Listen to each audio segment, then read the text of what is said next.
En este video vamos a reconstruir la cronología completa. ¿Qué sucedió aquel día con Agostina? ¿Quiénes son los involucrados? ¿Y qué avances recientes tenemos en la investigación que hasta el día de ahora está en proceso? Mi nombre es Flora Albanese y bienvenidos a mi canal. Este es el caso de Agostina Vega.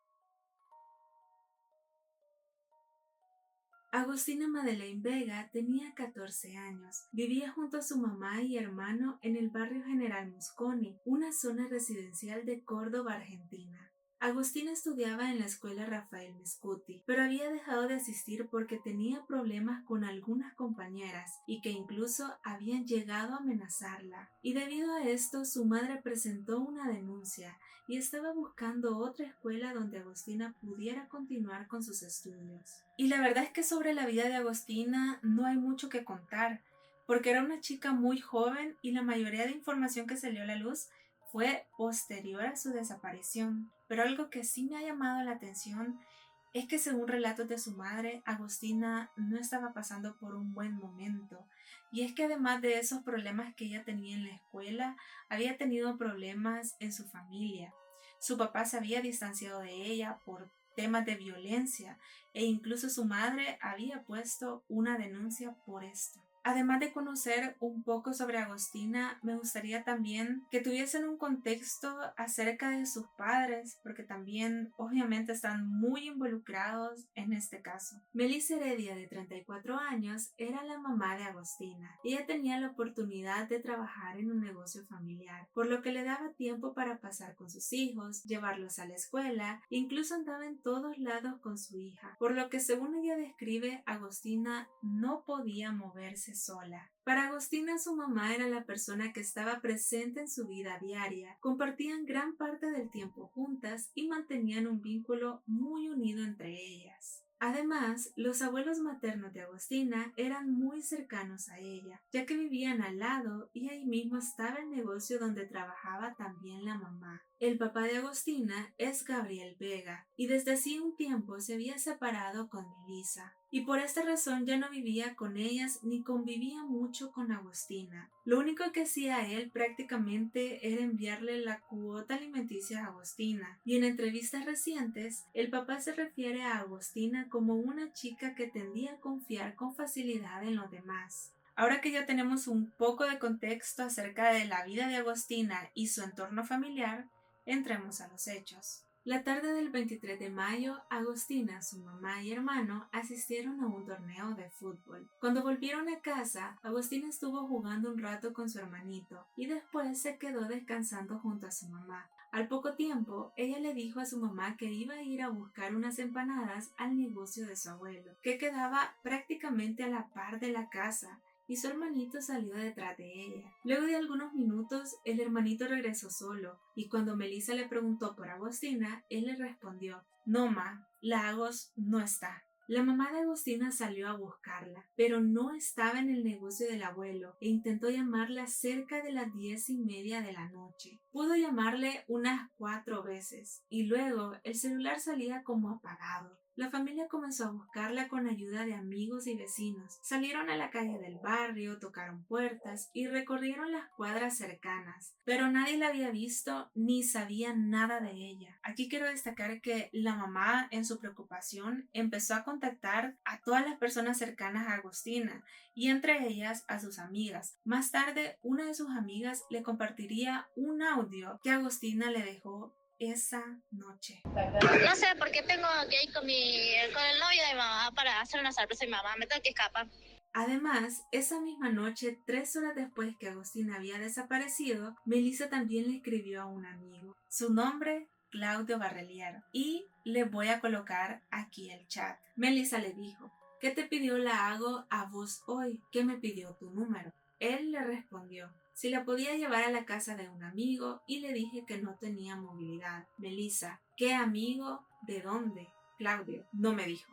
Luego Melissa, en un tono un poco más preocupada o desesperada, le dijo: "Hace como 3 horas se fue y no aparece. No sé qué hacer si llamar a la policía". Y le pregunta a las amigas y no está con ellas. La llamo y tiene el cel apagado y unos emojis de carita preocupada. Ahí se termina el chat.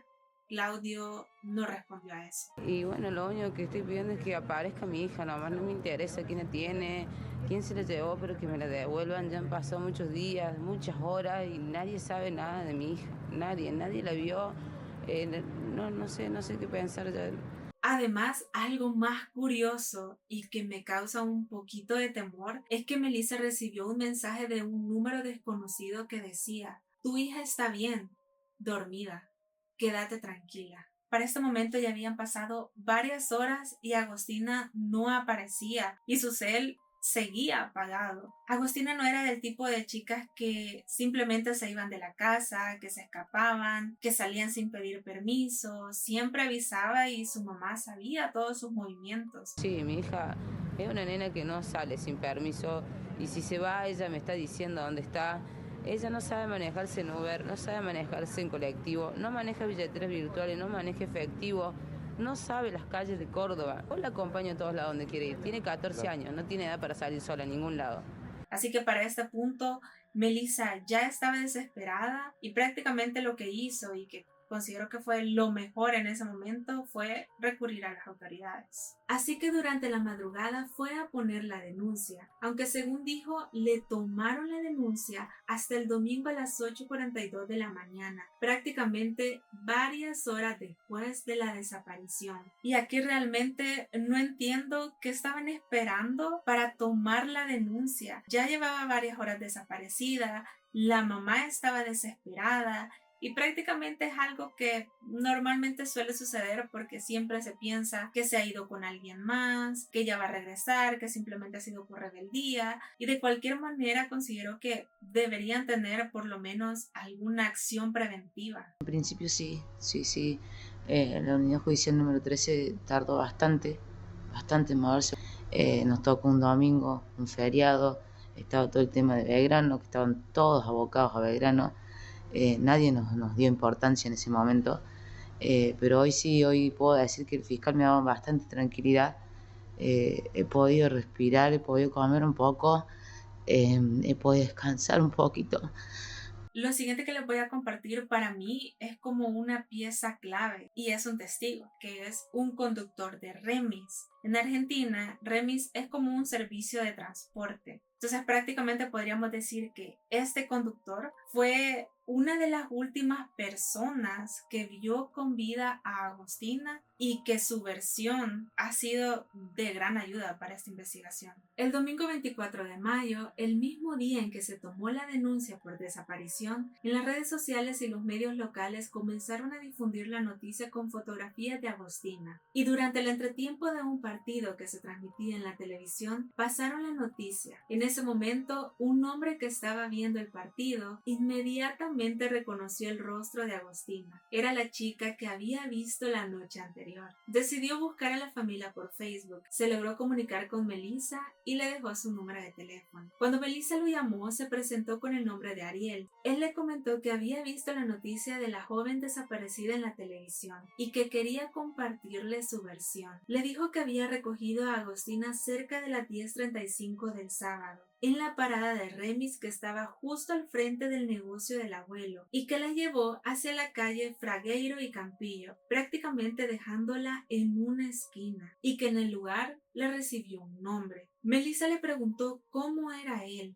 y le describió que era un hombre mayor de entre 30 y 35 años, alto, de contextura delgada, y que apenas logró ver su cara. Además vestía con una campera negra con capucha, pero que el hombre lo esquivó todo el tiempo, no lo había mirado a la cara y que se había parado de costado para pagarle. Pero con esa información, Melissa inmediatamente reconoció de quién podría tratarse y solo dijo: ya sé, y cortó la llamada. Además de esto, el conductor siguió haciendo más declaraciones y brindando mucho más detalles en entrevistas. Mencionó que le llamó la atención el destino de Agostina, especialmente por verla muy joven dirigiéndose a esa zona. Tuve un diálogo con ella porque me pareció medio sospechoso que la nena viajara sola en las horas de la noche, 10:30 de la noche. Y debido a esto empezó a hacerles preguntas y fueron conversando durante el trayecto. Fue entonces cuando Agostina le dio un dato que tranquilizó un poco al conductor. Ella le explicó que vivía frente a la parada de donde la había recogido, que era la nieta de don Miguel, el señor del negocio de las empanadas. Me da un poco de confianza cuando ella me dice que era la nieta de Miguel, de acá del frente de donde nosotros estamos parados. Incluso Agostina le dijo que iba a encontrarse con el novio de su mamá para prepararle una sorpresa a ella. Me dijo que iba a verse con el novio de la madre porque le iban a hacer una sorpresa a la madre. Ariel la describió como tranquila, contenta y conversadora. Cuando llegaron al destino, ahí ya se encontraba el hombre esperándola. Ella lo vio del otro lado y le dijo a Ariel que él iba a pagar el viaje. Me pide cuánto marcaba el viaje, yo le dije que eran 11.300 pesos. Él buscó en su billetera, sacó 9.500 y me dice, bueno, toma, es como que es todo lo que tengo. Y le dije, ¿cómo? Le digo yo, si son 11.300, no 9.500. Bueno, yo acepté porque era la nieta de Miguel, o sea, no hay ningún inconveniente. Si llega a haber algún faltante, siempre con Miguel no tenemos absolutamente ningún problema, un vecino de toda la vida. Luego, como si nada, el hombre y Agostina se dieron la vuelta y se fueron caminando juntos. Ese mismo domingo de la denuncia, los investigadores comenzaron a revisar cámaras de seguridad para conocer los movimientos de Agostina. Las imágenes confirmaron que Agostina se había movido por la zona donde la llevó el remis y posteriormente se le ve ingresar a una vivienda, que luego sería identificada como la de Barrelier, pero nunca se le ve salir. El lunes 25 de mayo se le ve a Barrelier en un auto Ford Ka negro saliendo de esa vivienda. Además se observa cómo sale cargando bolsas plásticas, botes de pintura y una pequeña hielera al auto. Luego, las cámaras mostraron que el auto se dirigió hacia un descampado ubicado en el barrio Ampliación Ferreira. El auto ingresó al predio a las 11:45 de la mañana y abandonó el lugar aproximadamente 30 minutos después. Y la triangulación de las antenas de telefonía confirmó que su celular se encontraba en esa misma zona durante el tiempo que el Ford Ka permaneció allí. Además, algo importante que se determinó es que el auto no le pertenecía a Barrelier, sino a una mujer con quien había tenido una relación. Su nombre es Soledad Andreani. Ahora, algo muy curioso es que Barrelier estuvo dando algunas declaraciones sobre lo que hizo en esos días y mencionó que ese domingo había ido junto a su novia a buscar algunos elementos a diferentes ferreterías, pero que no habían encontrado nada y que luego de eso su novia mandó a lavar el carro en un lugar cerca de donde vivían, que no era nada profesional y que tampoco era muy costoso. Cuando se les preguntó a estas personas que lavaron el carro sobre si ella lo mandaba a lavar de manera habitual, mencionaron que no, que de hecho muy rara vez lo llevaba a lavar. Entonces es ahí donde entran como esas dudas y cuestionamientos sobre qué raro que justo ese día lo mandan a lavar. Y más considerando y quizás adelantándome un poquito, es que se presume que ese movimiento que hizo Barrelier en el carro de la vivienda al predio era para llevar los de Agostina. Entonces, ¿cómo es posible que luego de hacer eso, él vaya con su novia a hacer algunas diligencias y su novia al subirse al carro no haya sentido ningún tipo de olor o algo extraño? Hay bastantes inconsistencias y cuestionamientos hacia ella. El martes 26 de mayo, la Fiscalía ordenó un allanamiento en el domicilio de Barrelier. Durante el procedimiento, los peritos se llevaron la ropa, dispositivos electrónicos y diversos objetos para ser sometidos a análisis. Aquí entra otro cuestionamiento, pero hacia las autoridades, y es el hecho de por qué se tardaron tanto en hacer este allanamiento.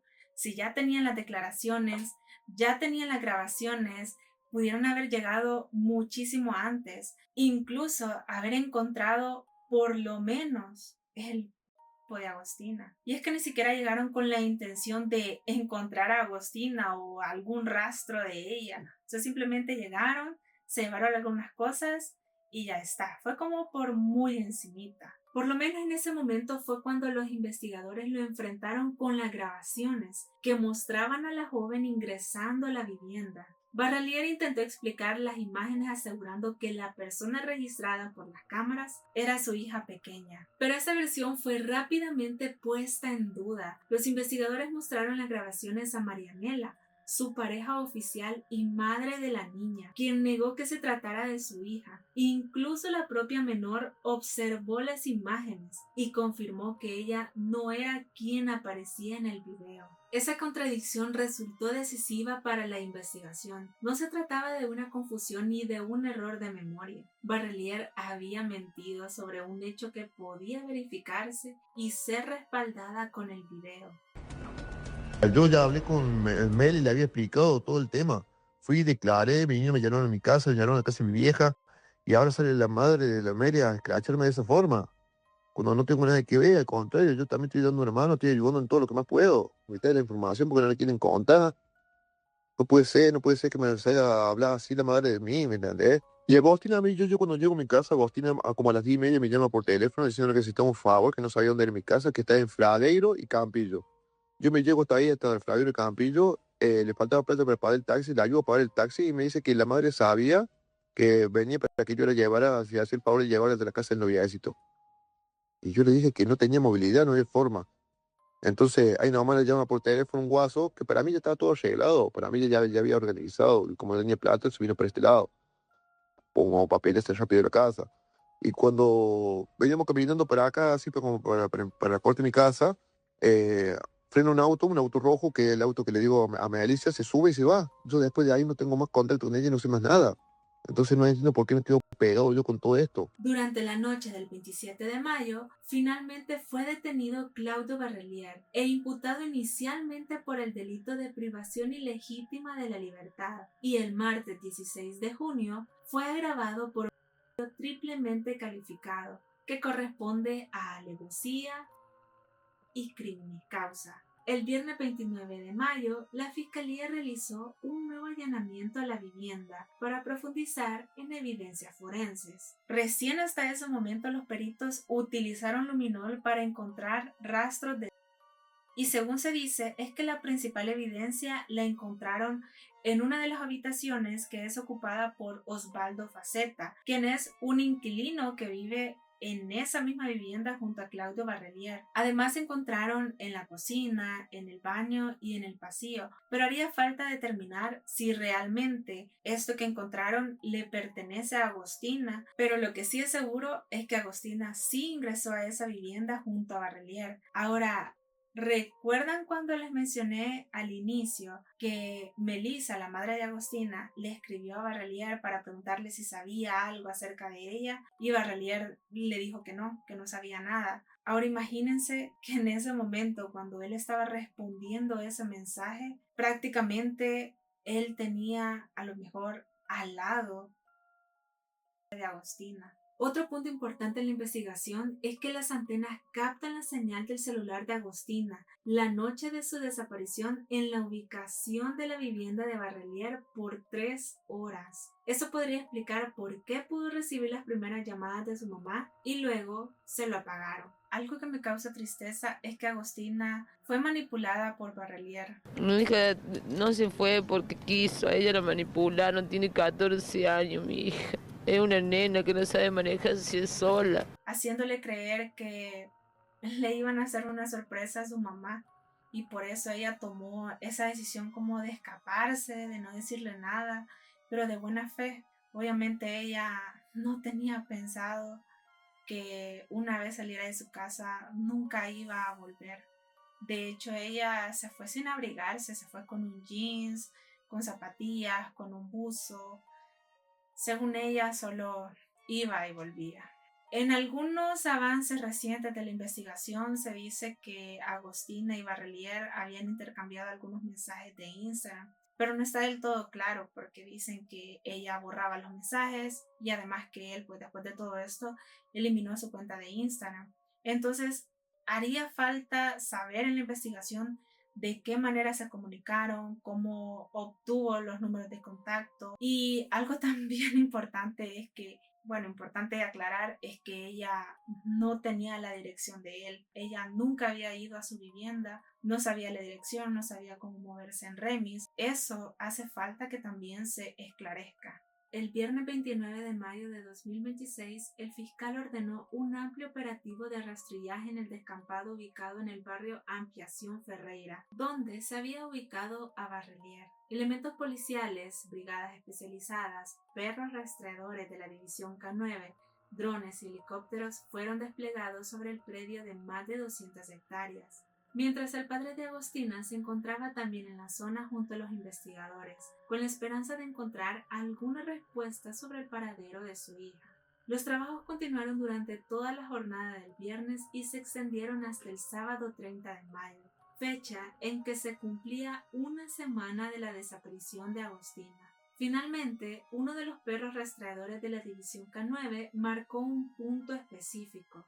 Se trataba de una zona apartada, cubierta por vegetación y con claros indicios que la tierra había sido removida recientemente. Los efectivos comenzaron a excavar y, enterradas a poca profundidad, encontraron varias bolsas distribuidas en distintos sectores del terreno y confirmaron que en su interior había.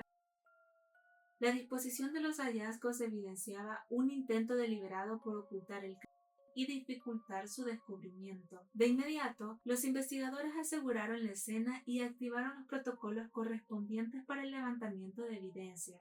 Horas más tarde, el fiscal confirmó públicamente que los hallados tenían un 98% de probabilidades de pertenecer a Agostina y explicó que la identificación definitiva sería corroborada mediante análisis de ADN. También adelantó que, según las hipótesis de la fiscalía, el crimen había ocurrido durante las primeras horas posteriores a la desaparición y que el cuerpo había sido trasladado días después hasta ese descampado, desde donde la joven había sido vista por última vez. Mientras tanto, Melissa, la madre de Agostina, al enterarse de esta noticia sufrió una grave descompensación y fue trasladada a un centro médico donde fue internada con un cuadro de deshidratación severa. El domingo 31 de mayo comenzaron a conocerse los primeros resultados preliminares de la autopsia practicada a los restos hallados en Ampliación Ferreira y confirmaron que se trataba de la joven desaparecida, Agostina Vega. Según los análisis previos, la causa de fallecimiento habría sido asfixia mecánica. Los peritos también detectaron posibles indicios de. Además, revelaron perfiles de ADN debajo de las uñas de Agostina, que hace falta que se revele a quienes pertenece. Los resultados reforzaron la hipótesis que manejaba la fiscalía desde el hallazgo, que el habría ocurrido durante las primeras horas posteriores a la desaparición de la joven. ¿Qué avances tenemos ahora en la investigación después del hallazgo y de la autopsia de Agostina? El 2 de junio, la policía de Córdoba realizó nuevos procedimientos en inmuebles vinculados al entorno de Claudio Barrelier, incluyendo el domicilio de su madre. Los investigadores buscaban evidencia adicional y trataban de determinar si otras personas habían participado en el crimen o colaborado posteriormente en el ocultamiento de pruebas. Al día siguiente, el 3 de junio, la Fiscalía de Instrucción 13 dispuso el secreto de sumario por 10 días. La medida tendría como objetivo proteger nuevas diligencias investigativas que se encontraban en curso y evitar que información sensible se hiciera pública antes de tiempo. El 4 de junio, la familia de Agostina realizaba su velorio y ese mismo día detuvieron a Osvaldo Faceta, quien residía en la misma vivienda de Barrelier. De hecho, la casa era compartida por varias personas. Por eso se hace muy difícil creer que nadie se diera cuenta de lo que había ocurrido aquella noche de la desaparición de Agostina. La fiscalía consideró que Faceta podía haber tenido conocimiento de circunstancias relevantes para la investigación. Una de sus declaraciones llamó especialmente la atención de los investigadores. Es que Faceta aseguró que al regresar a su habitación aquella noche, encontró sobre su cama un acolchado limpio que no le pertenecía. Un detalle aparentemente menor, pero que con el avance de la investigación comenzó a ser analizado dentro del contexto general de los hechos. Por orden del fiscal, Faceta fue detenido e imputado por encubrimiento agravado. Su abogado sostuvo que mantenía una relación de amistad con Barrelier desde hacía aproximadamente 10 meses y que había conocido tanto a Melissa como a Agostina a través de él. Mientras tanto, el padre de Agostina brindó una conferencia de prensa acompañado por su abogada, Ahí manifestó públicamente su convicción de que Barrelier no habría actuado solo. Yo lo primero que quiero decir que desde que Agostina, que ya sabemos todo lo que pasó a la negra, nadie, nadie hizo un minuto de silencio por ella. Entonces a todos los que están en esta sala, a todos y a todos los que nos están escuchando, por favor, un minuto de silencio por Agostina. Aunque evitó revelar detalles, aseguró que existían elementos dentro de la investigación que a su entender respaldaban esa posibilidad. Y sobre Soledad Andreani, la mujer que le prestó el carro a Barrelier, primero apareció como una figura bajo la lupa, porque la madre de Agostina la señaló públicamente por su cercanía con Barrelier y por el auto. Soledad reconoció que le prestó el auto a Barrelier, pero según su versión, él le habría dicho que necesitaba llevar ropa a un familiar. No vimos nada, yo subí al auto después que él lo dejó, no había nada raro, no había olor raro como si lo hubiera limpiado, no había nada raro. Después, fue detenida e imputada por encubrimiento agravado, convirtiéndose en la tercera detenida del caso, junto a Barrelier y Osvaldo Faceta. Otro dato relevante es que Soledad trabajaba en un lugar llamado Guachitas Bar, y este fue clausurado prácticamente al mismo tiempo de la desaparición de Agostina. Aunque todavía la investigación sigue en curso y no se sabe muchos datos sobre esto, sí se ha mencionado que dentro del lugar habían unas camas, pero no se sabía bajo qué objetivo estaban ahí. Y otra cosa que se ha difundido y ha sido bastante cuestionada es una fotografía donde aparece Melissa y Agostina, aparentemente en ese lugar. Pero como les digo, no hay mayor información acerca de esto. Durante todo este tiempo hemos estado mencionando a Claudio Barrelier, así que considero que ya es importante que conozcamos quién es él, cuáles son sus antecedentes y qué relación tenía con la familia de Agostina. Claudio Gabriel Barrelier, de 33 años, vivía en la casa de la calle Juan del Campillo, en el barrio Cofico de la ciudad de Córdoba, donde ingresó Agostina aquella noche del 23 de mayo. Esa vivienda tiene 2 plantas. Ahí convivía con su pareja Marianela, la hija de ambos, y donde además alquilaban habitaciones a otras personas, entre ellos Osvaldo Faceta, quien dormía en la planta baja. Trabajaba en la Dirección de Tránsito de la Municipalidad de Córdoba y frecuentaba la tribuna del Club Instituto Atlético Central Córdoba, donde se vinculaba con la Barra Brava en la facción conocida como Los Ranchos. Esto que les voy a mencionar es clave para entender cómo funcionaba Barrelier, ya que tenía antecedentes de un hecho similar justo hace un año. En mayo de 2025, una joven de 20 años habría ido a esa misma vivienda de Barrelier. Una vez dentro, según su relato, él habría cerrado la puerta, sacó una y la habría retenido. En esa que saca la me hace sentarme en el sillón y me dice que a quién le había pasado mi ubicación y quién sabía de esto. Le dije que nadie, y de ahí me dice, siéntate en la cama. Y ahí me dice, sácate toda la... Le digo yo, ¿quieres tener?